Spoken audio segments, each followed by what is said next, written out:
boondocking, avoid using the cab lights, like these map lights, these dome lights. Turn them off, otherwise when you open your doors, these things will come on unnecessarily and they'll drain your battery over time. Use your house lights instead. And the same goes for charging stuff. Don't use the cab provided 12 volt ports. Use the ones provided by Pleasureway at the back. Your van is well equipped to allow for boondocking 3 to 4 days or even more. Really depends on how you conserve your resources. That includes all your lighting, your tanks, and your fresh water. You can use things like your microwave, your television, and your receptacles, but that means you're now having to convert battery power to house current with the inverter. The inverter just by itself will use 2 amps, and over time it's really unnecessary to leave that on. So if you need to use the inverter, use it sparingly and turn it off when you're done.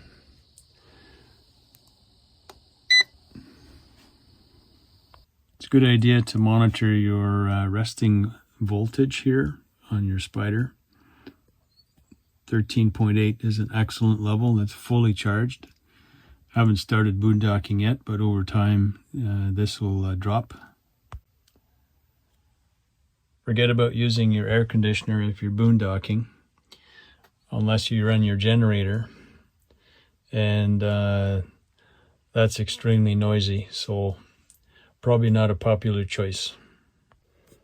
If you're set up with a WeBoost cell booster and you'd like to use it when you're boondocking, consider replacing the house current 120 volt AC plug here with a 12 volt DC.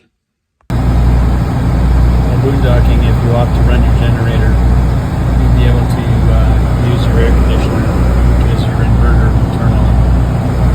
The other thing you'll see is your fridge will go from propane over to equivalent to shore power, because the generator is feeding house current through the inverter at this point.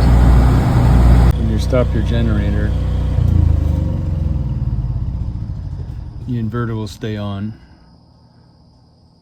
and your fridge is still running on AC.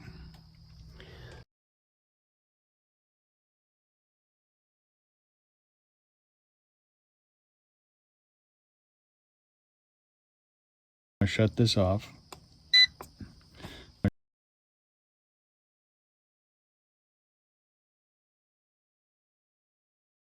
Make sure your LP propane switch is on and everything will be good. If you leave it on battery, it'll drain your battery after a few hours of running. And if you're camping, this usually wakes you up in the middle of the night because you've depleted your batteries. And you're gonna hear beeping, but it'll be from your carbon monoxide detector because it's running out of power.